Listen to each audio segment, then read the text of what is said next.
Assalamualaikum, selamat datang di Relevan Hati. Semoga menjadi pribadi yang lebih baik. Warahmatullahi wabarakatuh. Innal hamdalillah wassalatu wassalamu ala Rasulillah wa ala alihi wa sahbihi wa man tabi'ahum bi ihsan ila yaumil qiyamah. Kepada seluruh para penuntut ilmu yang hadir pada kesempatan duha kali ini, semoga Allah senantiasa berikan kepada kita kesehatan, Allah berikan kepada kita afiat, dan yang paling penting semoga kita mendapatkan pasangan-pasangan yang selalu membersamai kita di dalam cita rasa persahabatan ketika kita melewati masa senja sampai kita berjumpa dengan Allah. Ibu-ibu tahu kenapa Rasulullah itu diwafatkan tidak di medan jihad? Kenapa Rasulullah itu tidak diwafatkan ketika beliau di dalam masjid, tapi Rasulullah itu diwafatkan di atas pangkuan paha ibunda Aisyah.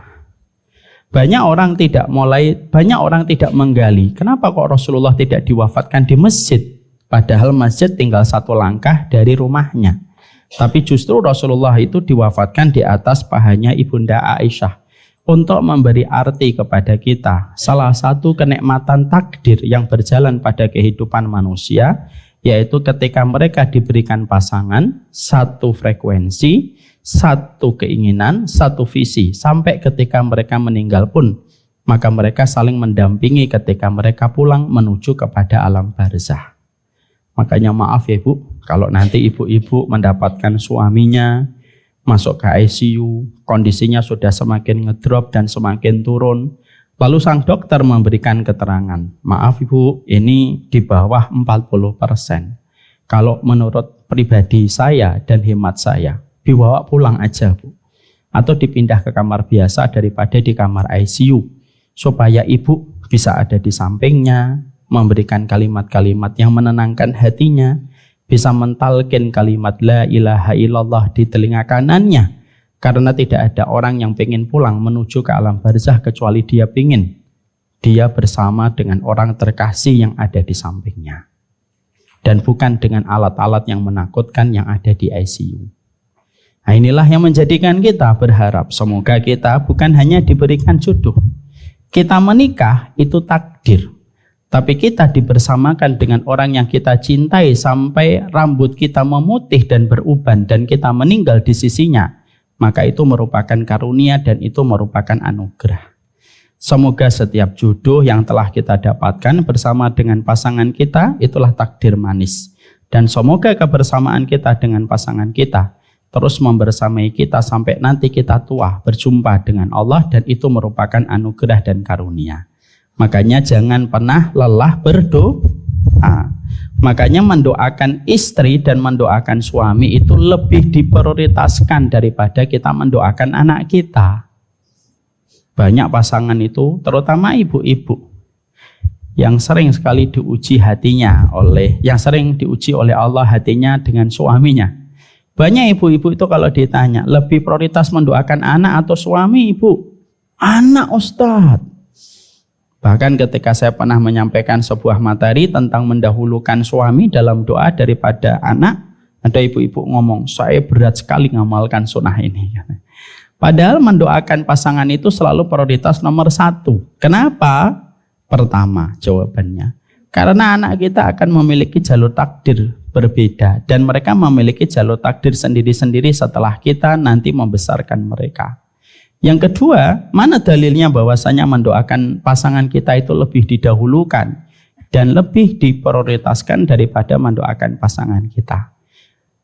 Dalilnya ada pada surat Al-Furqan 74 ketika Allah berfirman, Rabbana hablana min azwajina wa dzurriyyatina.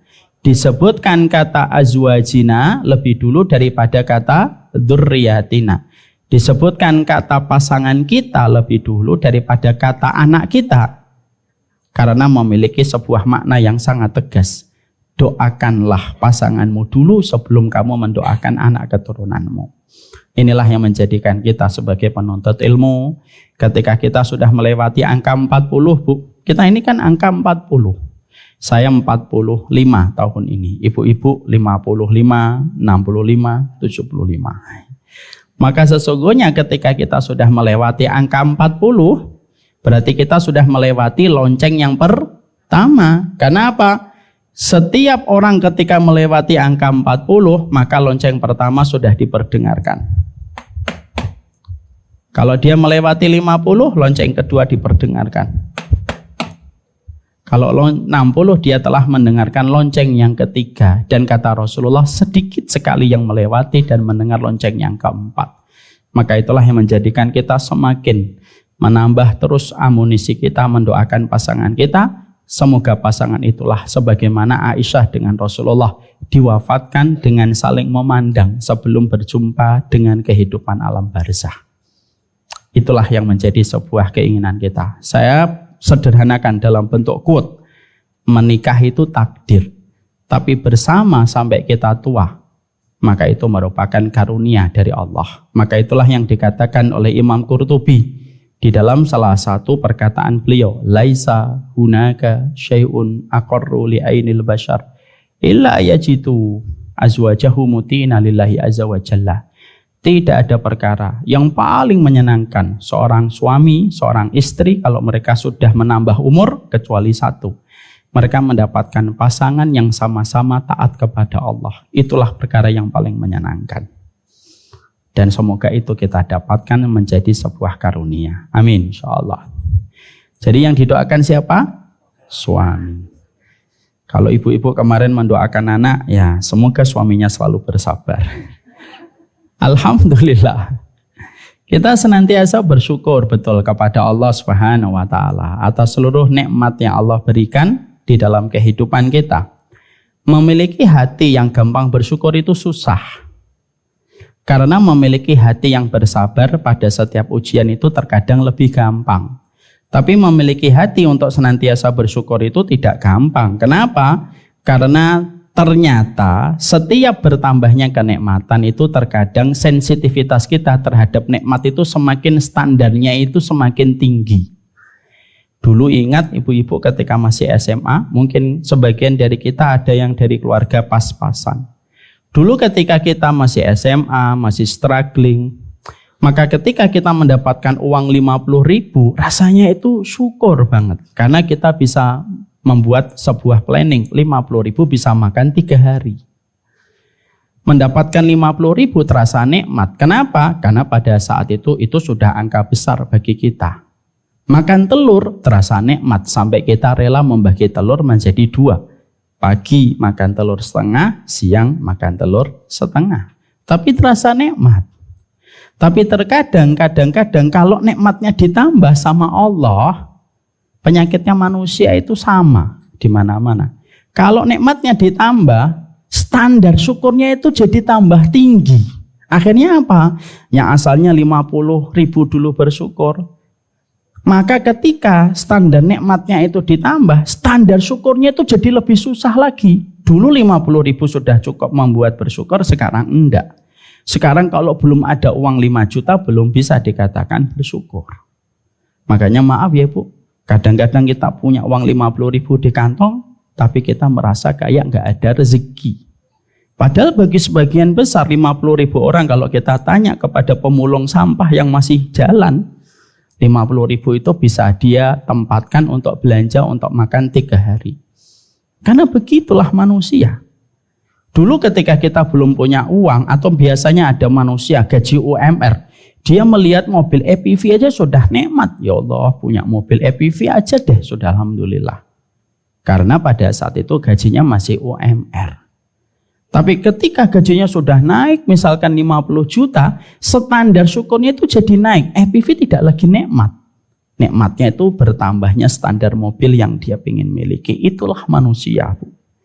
Makanya akhirnya jangan kita mempersepsikan syukur itu gampang. Enggak, syukur itu susah. Syukur itu sulit. Dan itulah yang menjadikan kita paham. Memiliki hati yang gampang bersyukur itu tidak gampang. Makanya kenapa Nabi Sulaiman ketika melihat semut, dia bisa bersyukur. Dan Allah puji syukurnya Nabi Sulaiman ketika melihat semut.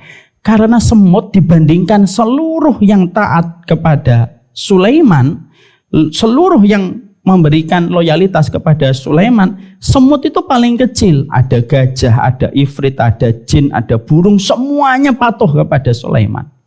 Tapi Sulaiman itu ketika bersyukur bukan ketika melihat gajah, bukan ketika melihat kuda perang, tapi justru ketika melihat semut yang selama ini jarang membersamai pasukannya Nabi Sulaiman.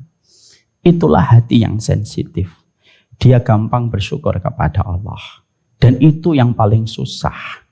Tapi kata Imam Ibnu Qayyim, hati yang dicintai oleh Allah adalah hatinya ketika nikmatnya sedikit dan ketika nikmatnya banyak, dia paling sensitif terhadap kesyukuran yang Allah berikan kepada hidupnya. Ibu pernah saya ceritain kan, kalau tidak salah Aroyan pernah saya sampaikan, saya pernah mendapatkan kisah nyata, Bu. Saya pernah jalan ke Jogja bersama istri saya. Lalu di perempatan lampu merah, saya mendapati ada pengamen. Pakai jilbab kecil, agak lusuh jilbabnya, dia ngamen. Ngamennya pakai tepuk tangan. Gini. Saya tidak mempermasalahkan masalah ngamennya, itu masalah fikih lah. Nanti ada pembahasannya. Tapi kalau saya, Bu, ngamen itu tetap saya kasih.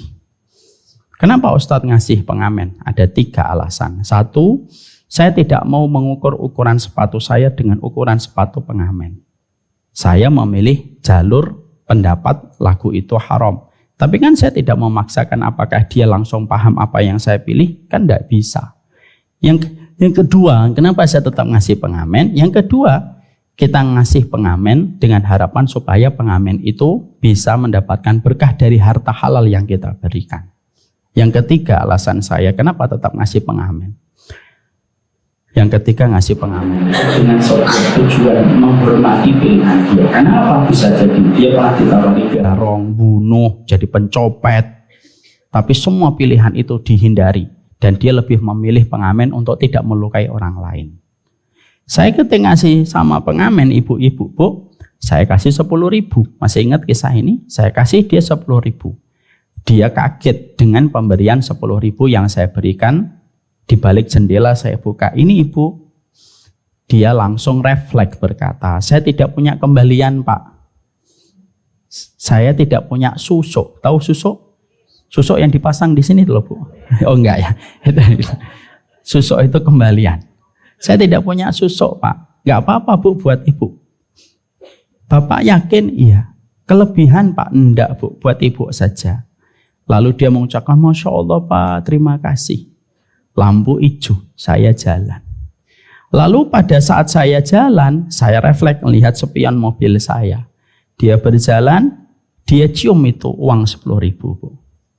Jangan Ibu tanya, gimana hukumnya sunnah mencium uang? Jangan gitu. Bukan itu. Bukan itu point of view-nya, itu bukan itu. Jangan dikit-dikit mau salahkan gitu dong. Point of view-nya adalah dia 10.000 aja sudah bisa bersyukur kepada Allah. Coba Ibu bayangkan kita 10.000 kita ngerasa kayak nggak ada uang. Mana yang lebih dicintai oleh Allah?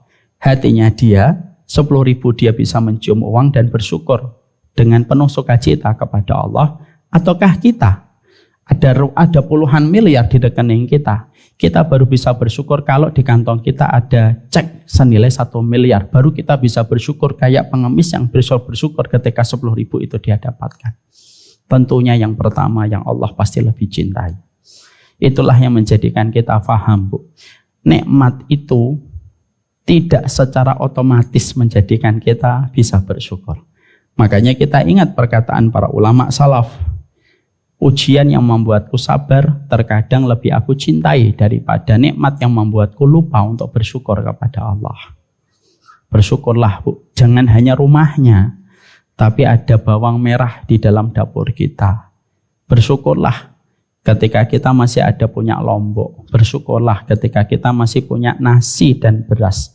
Karena pada dasarnya itulah yang luput kita syukuri, dan akhirnya syukur itu kembali pada diri kita dalam bentuk yang jelek ketika kita tidak memberikan sukacita di dalam kita bersyukur. Makanya Allah menyampaikan pada surat Luqman ayat yang ke-12. Tolong dibuka, movie-nya dibaca. Bismillah. Dan sungguh telah kami berikan hikmah kepada Luqman, yaitu bersyukurlah kepada Allah. Dan barang siapa bersyukur kepada Allah, maka sesungguhnya dia bersyukur untuk dirinya sendiri. Dan barang siapa yang tidak bersyukur atau kufur, maka sesungguhnya Allah Maha Kaya, Maha Terpuji. Ada sebuah kata yang sangat indah untuk kita jadikan menjadi sebuah pegangan kita, Bu. Wa man syakara fa innama yashkuru li nafsi. Siapapun yang bersyukur itu sebenarnya bukan kebutuhannya Allah. Bersyukur itu bukan semata-mata ibadah. Tapi Allah itu menjelaskan siapapun yang dia bersyukur sejatinya. Syukurnya itu cara dia berterima kasih kepada apa yang ada pada hidupnya. Syukur itu self-love. Syukur itu cara kita mencintai kehidupan yang Allah berikan kepada kita. Yang salah bukan apa yang baru kita peroleh. Yang salah bukan apa yang didapatkan orang lain. Tetapi yang salah adalah ketika kita kurang memberi makna pada setiap kesyukuran, pada setiap apa yang kita peroleh pada kehidupan kita. Itulah yang menjadikan kita paham. Semoga kita senantiasa mampu bersyukur dalam setiap urusan kehidupan kita, karena syukur itulah yang menjadikan rumah kita terasa lapang. Syukur itulah yang menjadikan mobil kita terasa nikmat. Syukur itulah yang menjadikan suami dan istri kita terasa sangat membahagiakan kita. Karena kesyukuran itu dia mengubah yang hitam menjadi putih, mengubah yang keruh menjadi bening, dan syukur itu mengubah yang kotor menjadi bersih. Itulah kesyukuran kita. Semoga kita menjadi hamba yang bersyukur di dalam sisa kehidupan kita. Amin insyaallah. Ibu-ibu Majelis Talim Ar-Royan yang semoga Allah rahmati. Kita akan membahas tentang sebuah tema, dan tema kita pada kesempatan hari ini adalah surga kecil sebelum surga besar.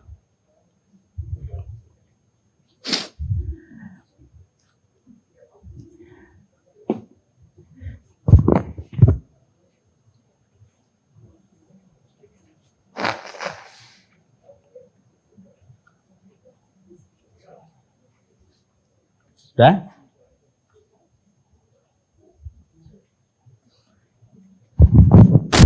Mari kita bahas. Ibu-ibu yang semoga Allah rahmati, semakin kita bertambah umur, semakin kita semakin paham bahwasanya surga, bahwasanya kehidupan di dunia itu ya begini-begini saja. Kalaupun kita hari ini ditakdirkan kaya raya itu tetap membatasi kita. Karena apa? Seluruh kenikmatan di surga itu ada ikatan yang membatasi, yang telah dibuat oleh Allah menjadi fitrah pada kehidupan. Ibu hari ini kaya raya, dengan nilai rekening puluhan miliar misalnya, bagaimanapun tetap ada sebuah keterikatan di dalam kehidupan kita. Naik mobil tetap kita harus pakai safety belt. Walaupun mobil itu harganya 3 miliar. Kita tidak bisa gerak kemana-mana. Sekalinya kita tidak pakai safety belt, risiko kita meninggal dunia ketika terjadi kecelakaan naudzubillah min dzalik semakin besar. Semakin kita tua, dokter yang menjadi pendamping kita dan menjadi penasehat kesehatan kita akan terus nelpon kita. Bu, jangan terlalu banyak makan gula, dikurangi makan enaknya. Sama bukan hanya gula, sampai urusan garam pun kita pun diberitahu jangan terlalu banyak gula dan garam. Karena kalau bisa makanannya itu sesehat mungkin. Itulah yang menjadikan kita semakin paham apa yang dikatakan ahlul hikmah. Nikmatnya surga, nikmatnya dunia itu pasti ada batasannya. Dan sesungguhnya dunia itu selalu memiliki batasan-batasan yang tidak bisa kita lewati. Kita biasanya baru diberikan kelapangan dunia, biasanya manusia di atas umur 40. Pada saat matanya sudah mulai melemah, pendengarannya sudah mulai melemah, tingkat fisiknya sudah mulai melemah. Karena pada dasarnya Allah ingin memberikan sebuah arti kepada kita. Nikmatnya di dunia itu pasti ada batasan dan limited yang kamu harus pahami. Suka atau tidak suka, ridho atau tidak ridho. Itulah yang dinamakan dengan kenikmatan di dunia. Maaf ya Bu, kalaupun Ibu punya 50 miliar, saya punya 1 miliar. Makanya tetap sama, kita tetap satu piring. Tidurnya pun tetap sama. Di atas kasur 2 kali 2 meter. Itu pun sudah cukup bagi kita untuk tidur. Kenapa? Karena kenikmatan di dunia itu tidak menambah kenikmatan hidup kita. Karena semua itu ada takaran yang sudah dibuat oleh Allah, suka atau tidak suka, itulah fitrah yang berjalan pada kehidupan. Setelah kita paham bahwasanya pelajaran hidup ngasih tahu sama kita bahwasanya di dalam kehidupan ini ada keterbatasan, itulah yang menjadikan kita harus berpikir dari sebuah pemikiran sempit. Oh, saya ini tidak boleh fokus kepada persoalan fasilitas. Tapi bagaimana saya itu mendapatkan sebuah proses ke lapangan sebelum saya itu berjumpa dengan Allah. Dan sesungguhnya kenikmatan yang kita tuju bukan kenikmatan bendawi atau kenikmatan fisik, tapi sesungguhnya yang kita inginkan adalah gimana saya bisa mendapatkan ketenangan sebelum kita berjumpa dengan Allah. Karena ternyata tanpa kita tahu, ternyata sebelum kita bicara surga nanti dalam kehidupan di akhirat, ternyata ada surga pada kehidupan di dunia yang Allah berikan hanya untuk mereka yang berusaha menggapai tentang surga di dunia. Karena surga di dunia itu ada sebelum seseorang itu mendapatkan surga dalam kehidupan kelak di akhiratnya. Ibu, saya berikan contoh. Ibu kalau naik pesawat eksekutif, apa fasilitas yang kita dapatkan di bandara? Kita mendapatkan lounge. Lounge kita biasanya sesuai dengan harga tiket kita yang mahal. Lounge-nya enak, ada tempat pijetnya, ada tempat makannya, minumnya gratis. Semua fasilitas itu. Kenapa kita dapatkan? Karena kita membeli tiket kelas bisnis dengan harga 3 kali lipat atau 2 kali lipat dari harga tiket reguler biasa. Maka sama pula ketika kita memahami bahwasanya ternyata naik pesawat eksekutif, kita sudah bisa merasakan aura eksekutifnya pesawat yang akan kita naiki. Semenjak kita sampai di bandara, kita mendapatkan privilege yang tidak sama dengan mereka yang membeli tiket reguler biasa. Sama sebenarnya. Orang itu biasanya ketika mereka akan mendapatkan surga, kata Imam Ibnu Taimiyah, Allah berikan surga kepadanya di dunia sebelum Allah memberikan kepadanya surga di akhirat. Makanya kata Imam Ibnu Taimiyah itu apa? Imam Ibnu Taimiyah itu berkata, Man inna fid dunya la jannatun. Man lam yadkhuluha fil akhirah. Ini menjadi sebuah peringatan untuk kita. Di dunia ini ada surga. Kalau ada manusia sampai ngelewatin masa-masa usianya sampai dia meninggal dunia, kok dia tidak merasakan surga di dunia? Sejatinya dia tidak akan pernah merasakan surga di akhirat. Karena apa? Surga di akhirat itu harus dimasuki sama alumni surga di dunia ketika mereka mendapatkan privilege itu dari Allah. Saya ulang kembali perkataan Ibnu Taimiyah. Inna fid dunya la jannatun man lam yadkhuluha fil akhirah. Sesungguhnya di dunia ini ada surga. Yang mana ketika surga di dunia ini tidak kamu dapatkan, kamu tidak akan mendapatkan surga di akhirat. Karena surga di akhirat itu didapatkan sama alumni penduduk surga di dunia ini. Inilah yang disampaikan oleh Imam Ibnu Taimiyah. Makanya disinilah kita menuliskan, sesungguhnya di dunia ini terdapat surga mungil. Maka barang siapa yang tidak meraih surga di dunia akan sulit meraih surga dalam kehidupan mereka di akhirat.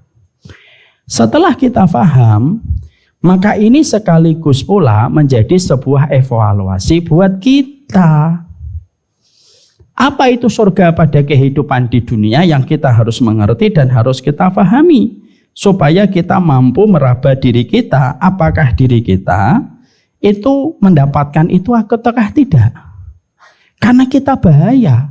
Kalau usiamu sudah mulai memasuki musim senja, ketika usiamu sudah mendekati waktu maghrib, ketika waktu maghrib itu waktu perjumpaan kita dengan Allah, kalau kita belum bisa menjawab pertanyaan simple dan basic dari pertanyaan yang disampaikan oleh Ibnu Taimiyah, pernahkah kamu merasakan surga di dunia? Maka kita khawatir.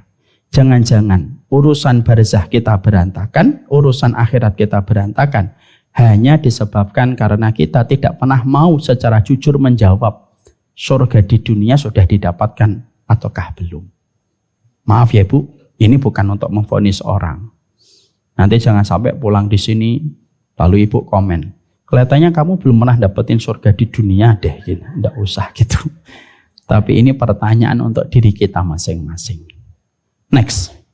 Maka Imam Ibnu Taimiyah melanjutkan kepada kita bahwasannya surga di dunia itu letaknya bukan di material, bukan pula di finansial. Walaupun material dan finansial tetap kita butuhkan, bukan berarti kita menceraikan dan mengharamkan material dan duniawi, karena Islam tidak pernah mengharamkan dunia secara mutlak. Tapi sesungguhnya surga mungil itu bertahta di dalam hati manusia. Siapapun yang gagal melihat, hatinya justru berantakan, dan siapapun yang tidak melihat kepada bilik jiwanya, maka dia tidak akan mendapatkan surga itu. Dan saya yakin surga itu ada pada kehidupan di dunia. Maaf ya Ibu, saya cerita kisah nyata. Saya pernah datang, dan beliau pun pernah datang ke sini. Ada orang kaya raya di Jakarta. Sebagian orang bilang rekeningnya nomornya tidak ada nomor serinya. Ketika beliau datang, beliau berkata kepada saya pada saat itu, saya ini sepi Ustaz, saya merasa ada yang kurang. Hidup saya terasa hampa. Anak saya sudah besar-besar, mereka memiliki perusahaan masing-masing. Dan menjadikan saya bingung, apa sih yang saya harus lakukan di dalam kehidupan saya. Masya Allah ya, dia nangis. Saya tanya sama beliau, Ibu nggak ikut Pak? Dia nggak mau ikut Ustaz. Anak-anak sibuk dengan pekerjaan mereka di perusahaan yang saya bagikan untuk mereka. Masya Allah ya. Ini kira-kira beberapa bulan sebelum terjadi pandemi. 2 tahun, 3 tahun yang lalu. Tapi di sisi yang lainnya Ibu, saya pernah ngajar di pabrik yang ada di Cikarang. Lalu ada salah satu jamaah yang saya kenal lama, lalu mengundang saya makan di rumahnya. Gajinya cuma UMR sih. Ketika saya datang ke rumahnya, habis kajian, habis asar, saya diajak ke rumahnya yang tidak jauh dari pabriknya. Saya ketika datang melihat langsung beliau pulang, standar motornya, disambut sama istrinya dengan bahagia. Anaknya 3 menghampiri beliau dengan rasa bahagia. Makan kita dengan masakan yang dibuat oleh istrinya. Setelah itu beliau ngeteh sama saya dan rasanya bahagia betul. Saya tuh melihat, Masya Allah ya. Beberapa bulan yang lalu, saya pernah melihat ada seorang yang diberikan kelapangan harta, seakan uangnya tidak memiliki nomor seri, tapi merasa kesepian. Di satu sisi, Allah perlihatkan hari ini, ada orang gaji UMR, tinggalnya di daerah Cikarang, Cibitung, tapi ternyata dia merasa bahagia betul, walaupun gajinya UMR tidak sampai menyentuh 5 juta.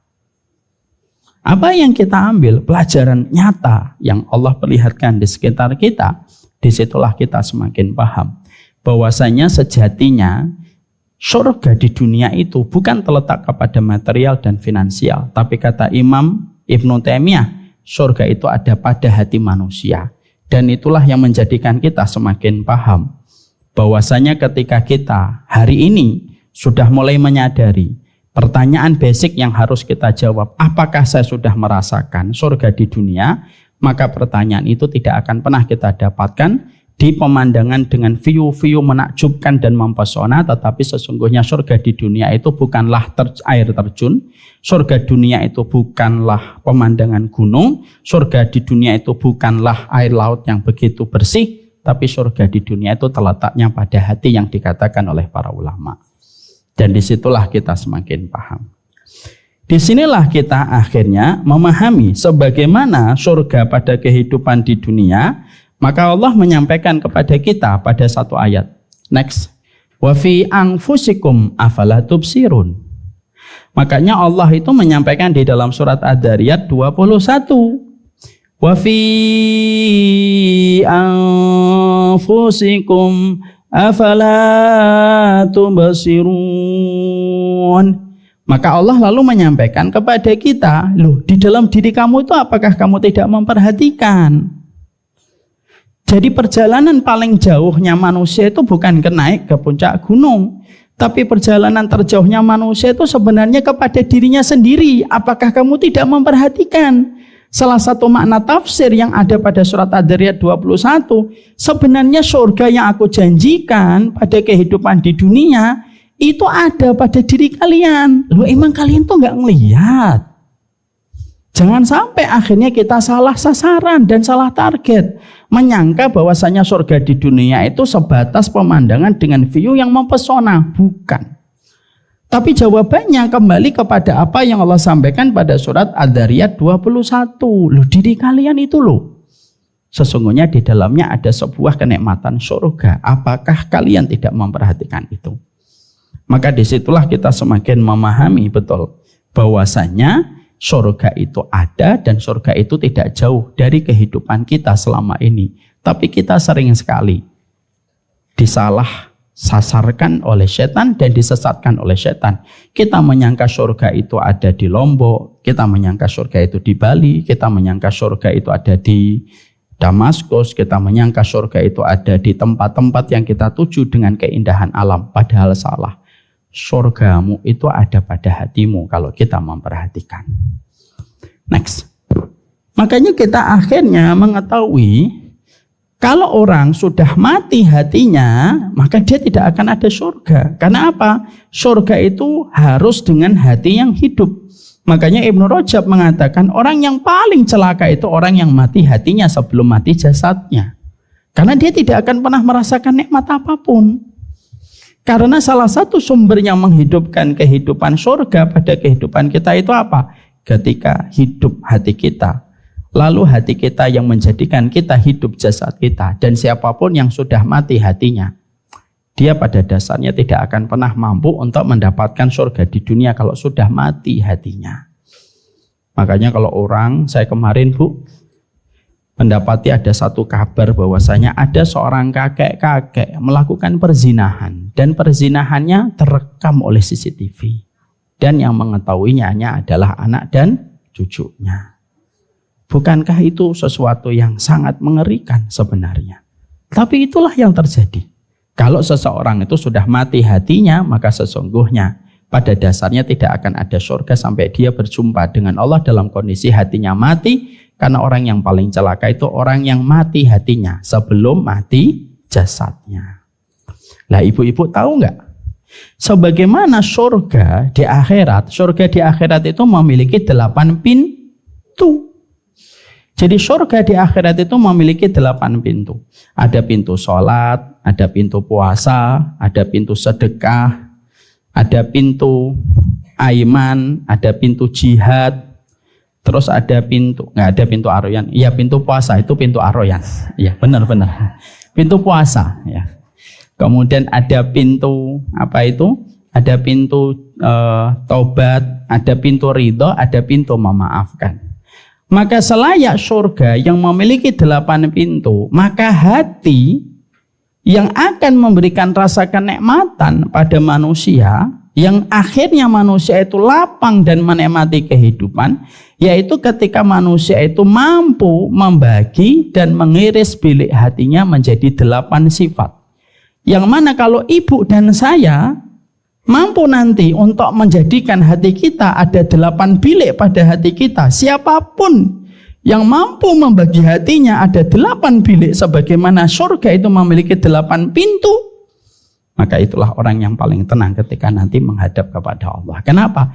Dia pasti merasakan sensasi ketenangan yang tidak dirasakan sama orang yang tidak pernah membagi bilik hatinya dengan 8 hal.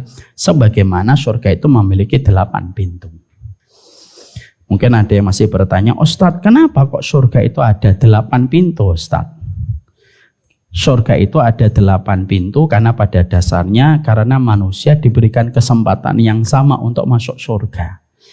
Ada di antara ibu-ibu susah sholat, tapi ternyata mudah untuk puasa. Sholatnya hanya sebatas sholat yang wajib, sholat sunnahnya susah banget, tapi giliran puasa gampang. Ada di antara ibu-ibu, ada yang puasanya gampang banget, tapi ternyata sedekahnya susah. Ada orang yang sedekahnya susah, tapi gampang memaafkan.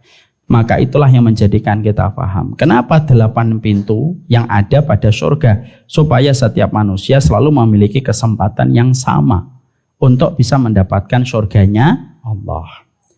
Lah, para ulama lalu menerangkan kepada kita apa yang harus kita racik, apa yang harus kita olah supaya hati kita memiliki sebuah ketenangan. Karena semakin kita tua, Bu, tidak ada yang paling kita inginkan kecuali ketenangan. Kita ini karena semakin tua, tidak lagi kepuasan yang kita kejar. Kita tahu kok puas itu belum tentu tenang. Puas itu belum tentu bahagia. Kita ini semakin kita bertambah umur, tidak ada yang paling kita inginkan kecuali adalah sebuah ketenangan. Dan ketenangan itu merupakan salah satu sifat di antara surga pada kehidupan di dunia. Makanya kan kita lihat kan rumah yang apabila di situ rumah itu berbau surga, rumah itu tidak ada teriakan karena tenang.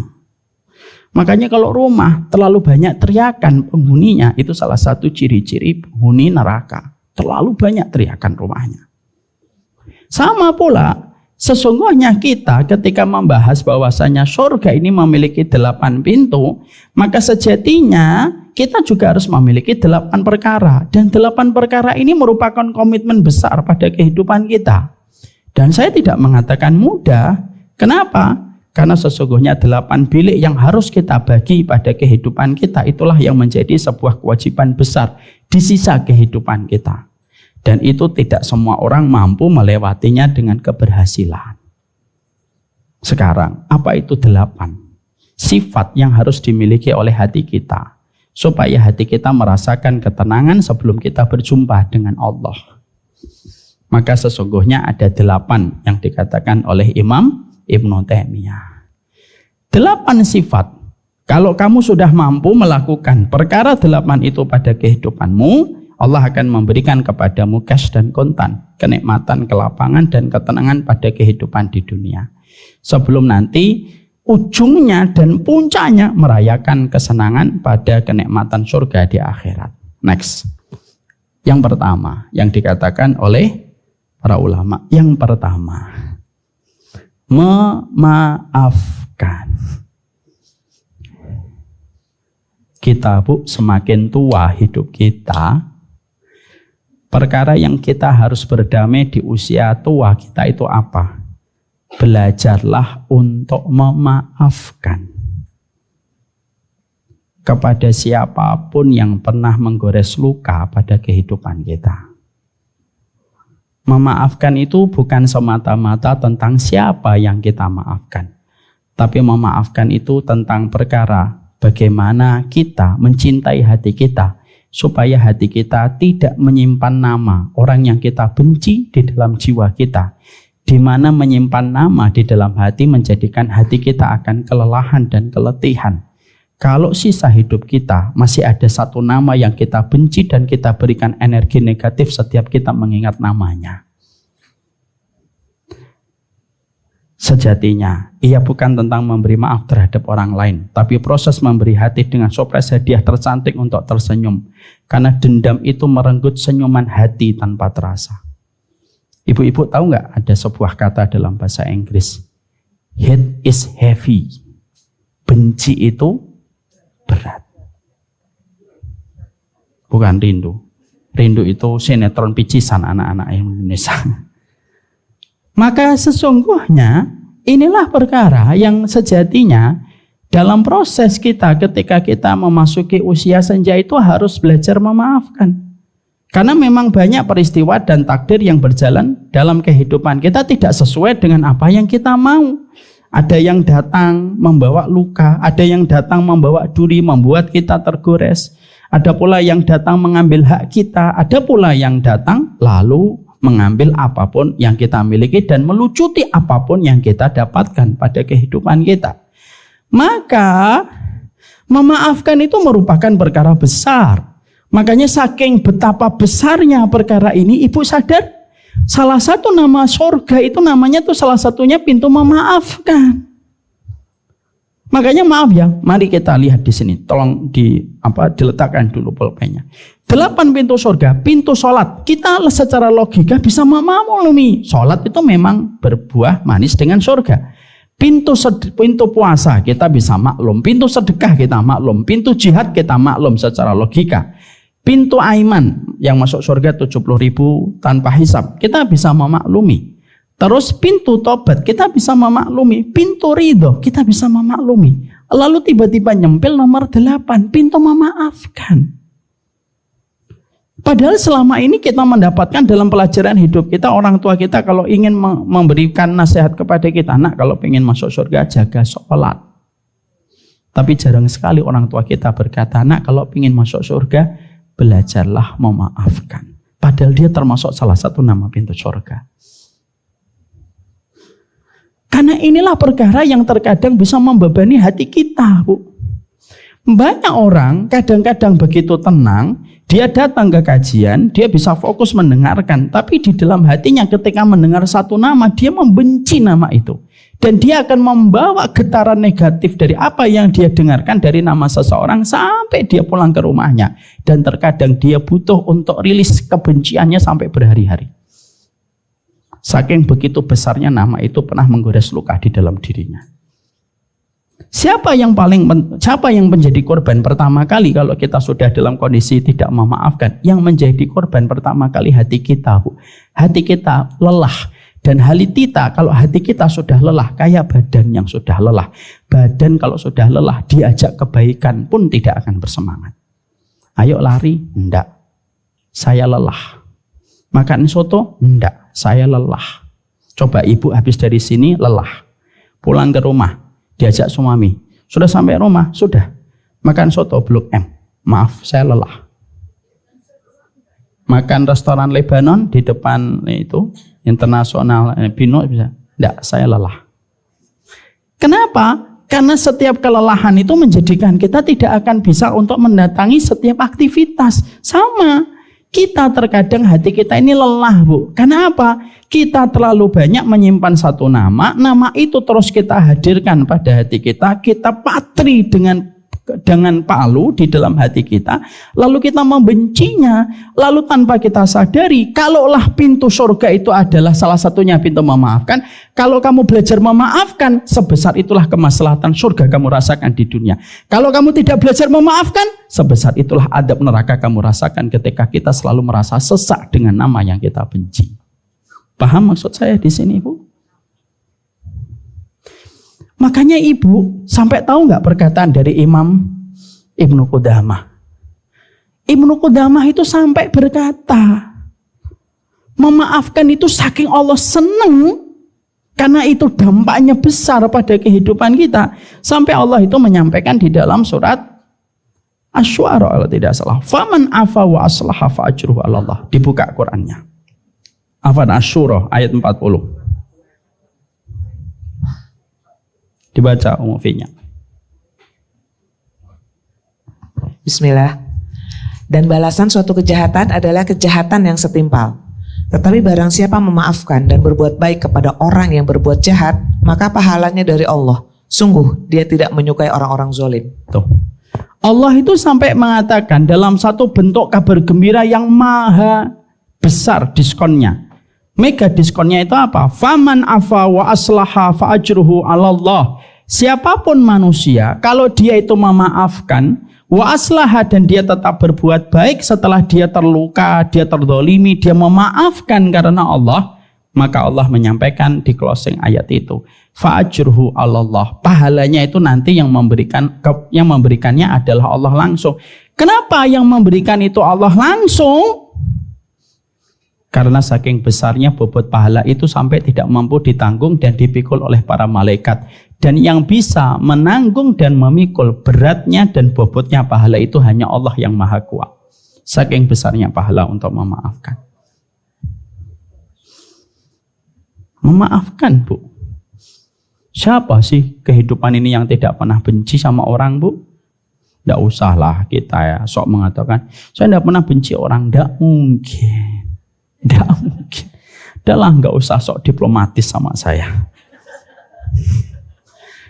Kalau Allah sampai menyampaikan faman afa wa aslaha fa ajruhu 'ala Allah, itu berarti Allah tahu bahwasanya setiap orang itu memiliki sebuah kelemahan, bahwasanya dia kalau terluka, ujian manusia itu adalah begitu sulit untuk memaafkan. Dan itu yang akan menjadi beban berat.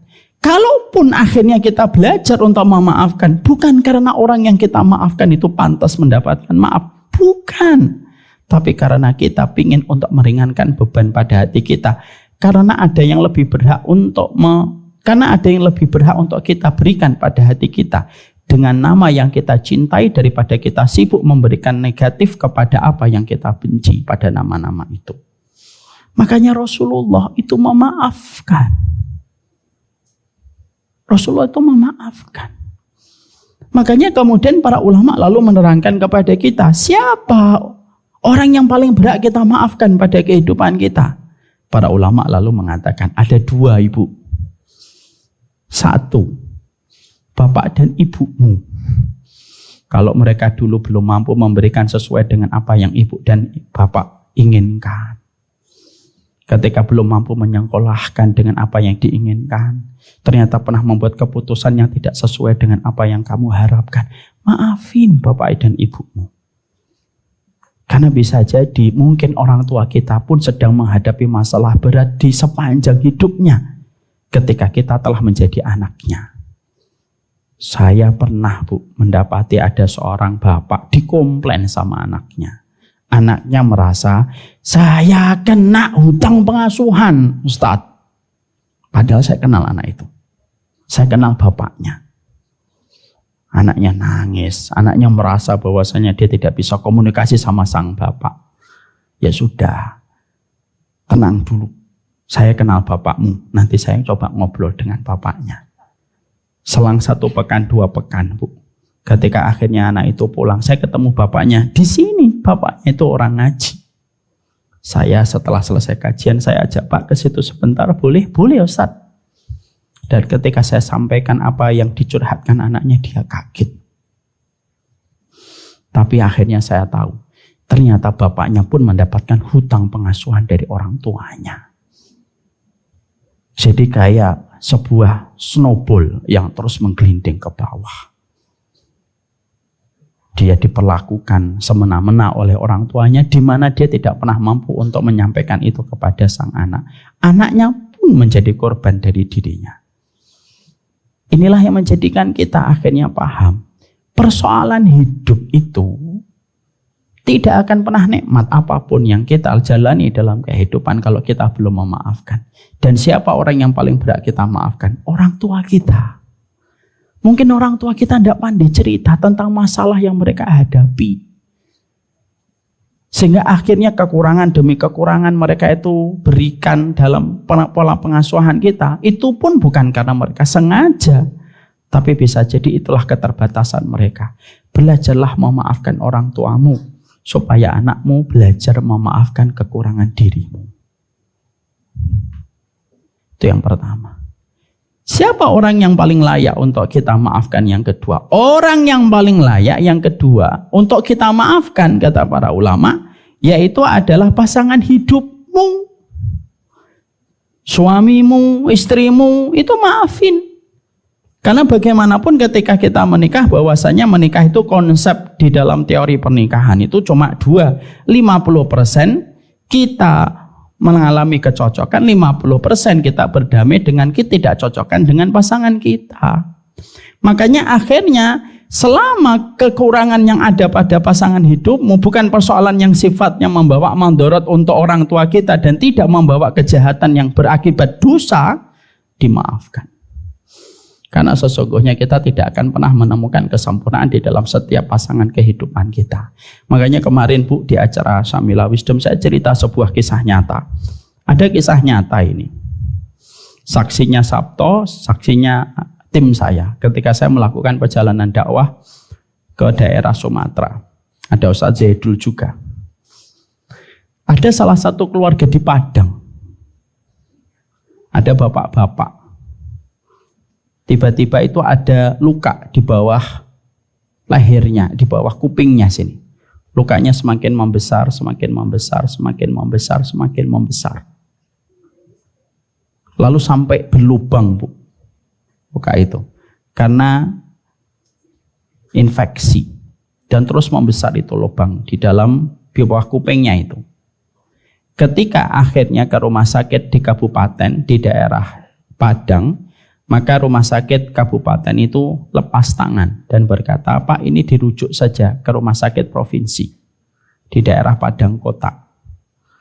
Maka ketika keluarganya akhirnya berikhtiar, istrinya berikhtiar untuk membawa dirinya ke Padang kota, ada salah satu keluarganya mengatakan, cobalah kita bawa kepada salah satu orang yang dia paham tentang kesehatan, dia juga belajar tentang herbal, tapi dia juga memiliki pandangan-pandangan yang baik tentang akidah dan sunnah. Dibawalah kepada beliau dulu sembari mengatur perjalanan ke Padang kota. Ya, Masya Allah, Bu. Saya kalau ingat kisah ini tuh selalu teringat betapa besarnya, dahsyatnya memaafkan. Akhirnya ketika datang, dicek, dilihat gitu. Terus beliau ini paham. Ini ada sesuatu pada emosi jiwanya belum selesai. Ditanya sama beliau yang paham tentang herbal dan kesehatan dan paham tentang sunnah. Bapak punya dendam tidak? Maka sang bapak itu mengatakan, saya nggak punya dendam. Bapak punya dendam enggak? Enggak. Punya dendam enggak? Enggak. Punya dendam enggak? Enggak. Sampai akhirnya ketika sang tabib ini mengkondisikan beliau, terakhir kali Pak saya tanya, punya dendam tidak? Jujur. Kalau Bapak tidak mau jujur, susah nanti masalah ini akan selesai. Sampai akhirnya sang bapak itu berkata, iya Pak, saya punya dendam. Ayo coba divalidasi, dirilis dendamnya. Sama siapa dendam? Ibu tahu kan? Dia dendam sama siapa? Sama istrinya. Jangan oo doang.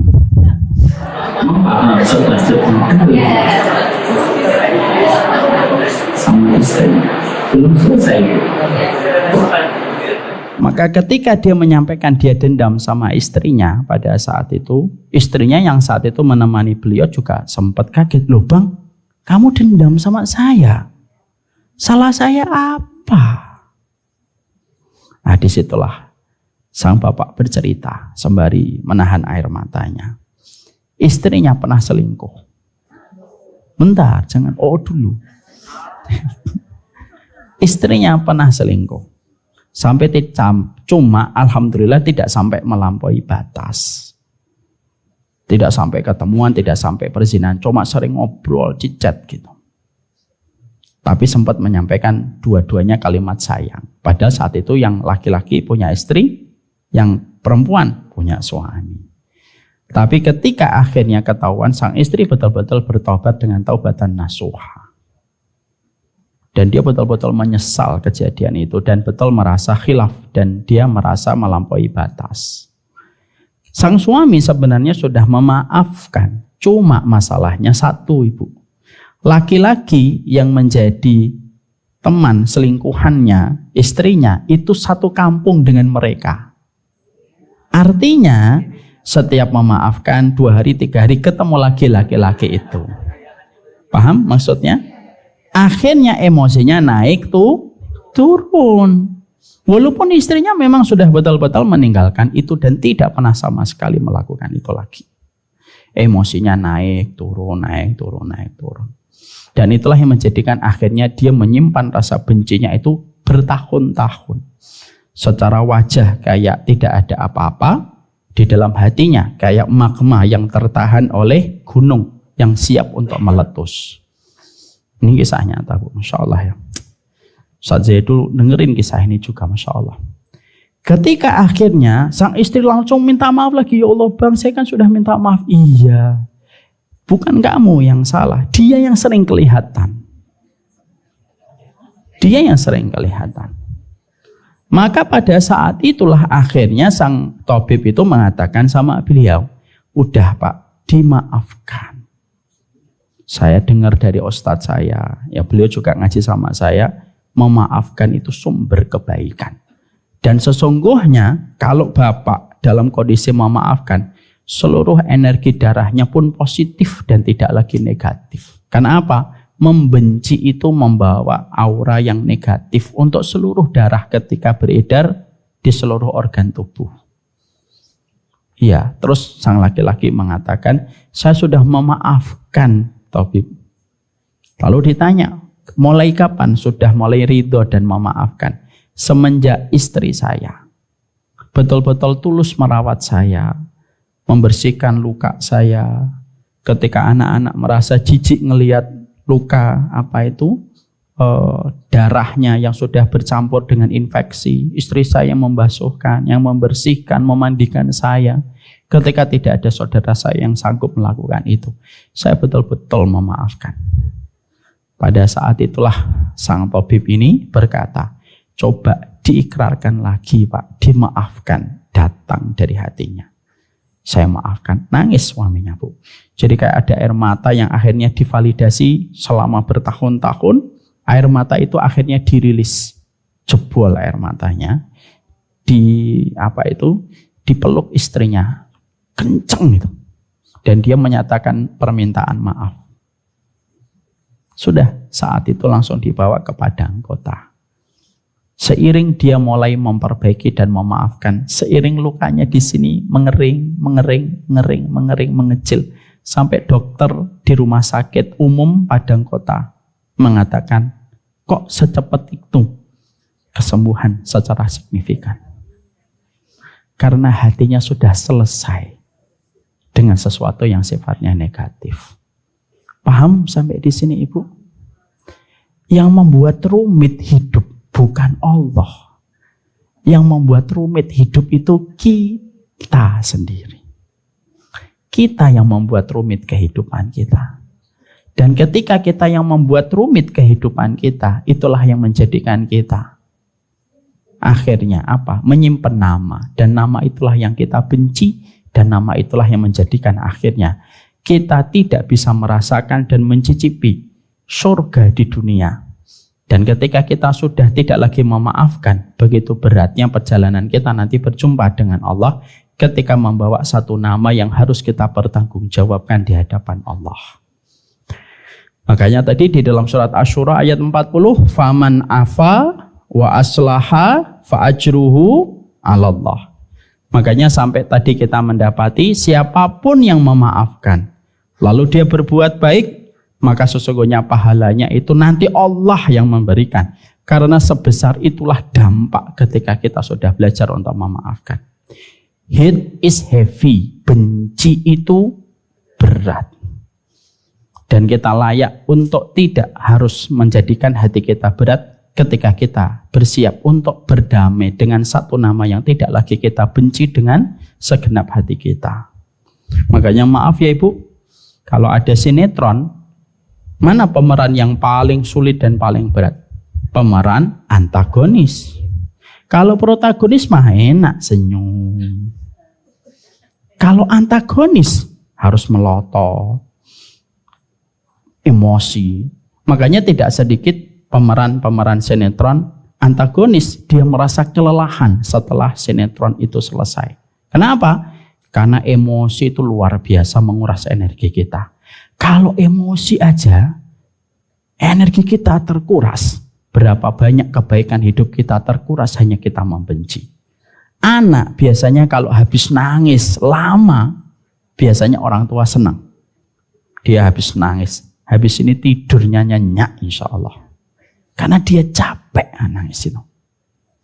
Itulah kenapa di dalam Islam itu memaafkan itu menjadi salah satu di antara amalan puncak setelah amalan ketika kita beriman kepada Allah. Karena ketika kita memaafkan, kita sudah tidak lagi dikendalikan sama orang. Ibu, kalau membenci, kita tidak memaafkan. Misalkan kita tidak memaafkan tetangga, tidak memaafkan teman, berat kita. Kita harus melihat dulu, kalau mau kumpul ada dia enggak ya gitu. Kalau ada tetangga kita harus ngecek dulu di tirai, keluar enggak ya dia ya. Akhirnya kita merasa berat pada kehidupan kita. Kenapa? Yang membuat susah itu kamu, bukan Allah. Ketika kita susah untuk memaafkan orang lain. Makanya maaf ya, kenapa ibu disuruh banyak minta maaf sama suami oleh Allah? Ya karena pada dasarnya kamu disuruh meminta maaf, meminta ridho suami. Itu bukan karena Allah pingin untuk menjadikan ibu budak bagi suami. Enggak. Tapi seorang istri diperintahkan oleh Allah, banyaklah kamu minta ridho, banyaklah kamu minta maaf kepada suamimu. Bukan karena suamimu pantas atau tidak pantas untuk kamu mintain maaf. Enggak. Coba deh dibahas itu pembahasan hadisnya. Kamu itu minta maaf kepada suamimu karena pada dasarnya Allah ingin meringankan beban seorang wanita pada kehidupan, bahwasanya suaminya sekali lagi tidak bisa mewujudkan apapun yang dia inginkan dalam kehidupan karena memang kita masih hidup dalam kehidupan di dunia.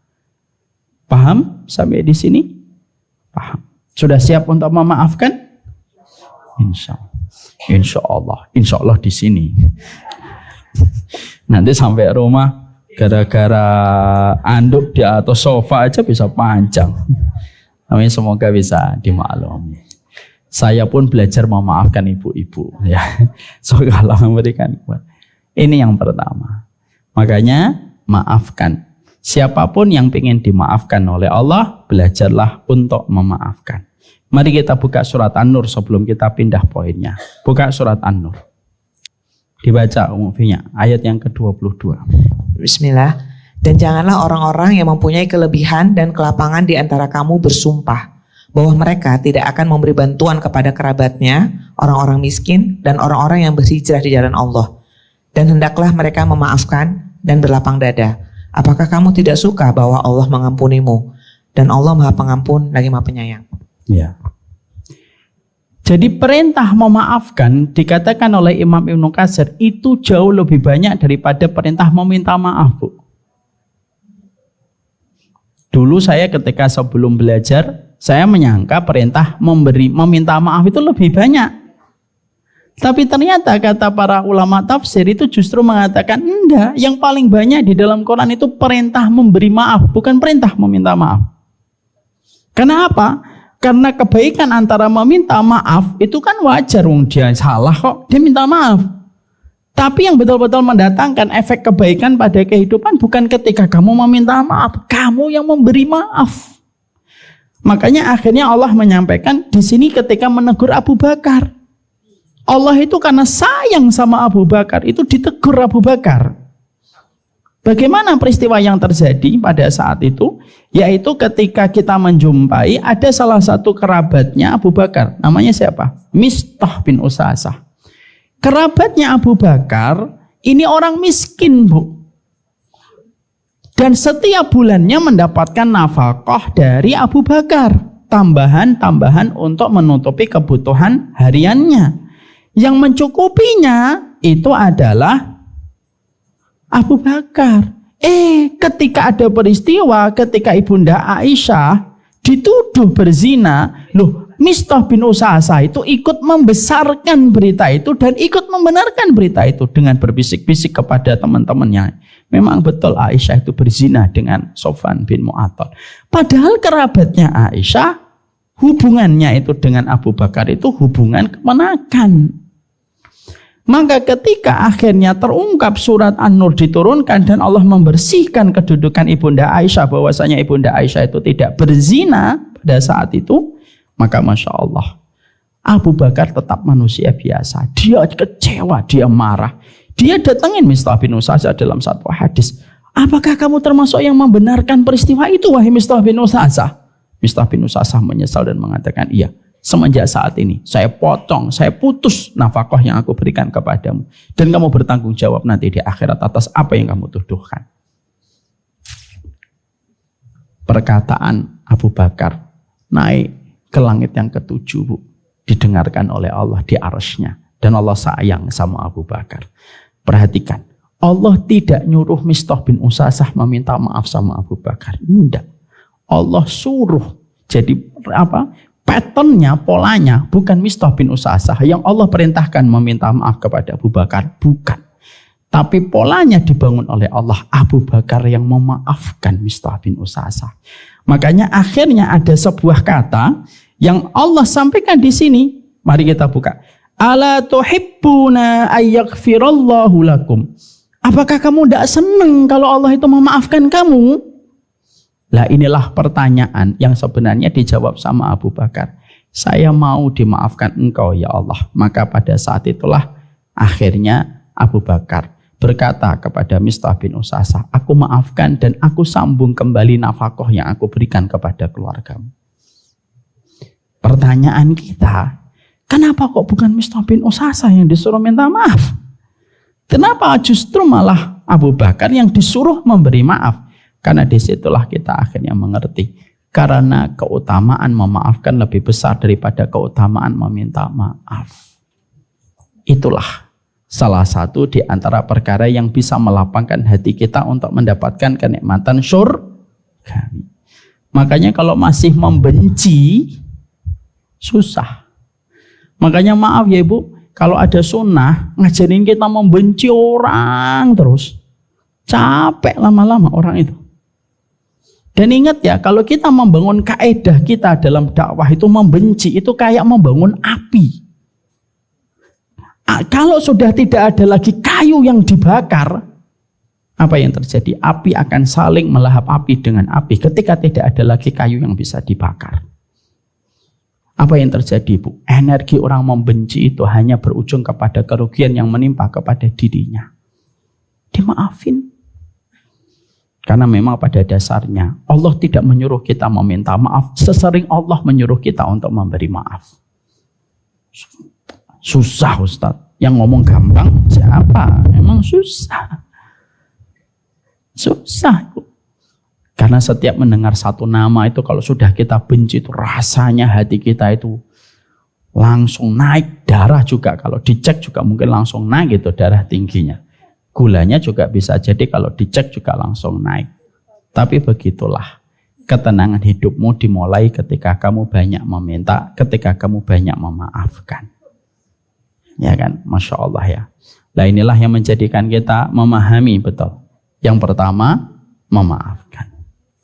Yang kedua, yang ketiga, yang keempat, yang kelima, yang keenam, yang ketujuh, yang kedelapan. Kapan-kapan kita bahas. Sudah tinggal 15 menitan lagi kita akan menuju ke salat duhur. Belum lagi pertanyaan, belum lagi Ibu persiapan untuk wudhu. Belajar itu tidak boleh instan, tidak boleh buru-buru. Kalau belajarnya instan, hilangnya instan. Yang paling bahaya itu apa? Belajarnya dikit, hilangnya banyak. Nah, itu yang paling bahaya.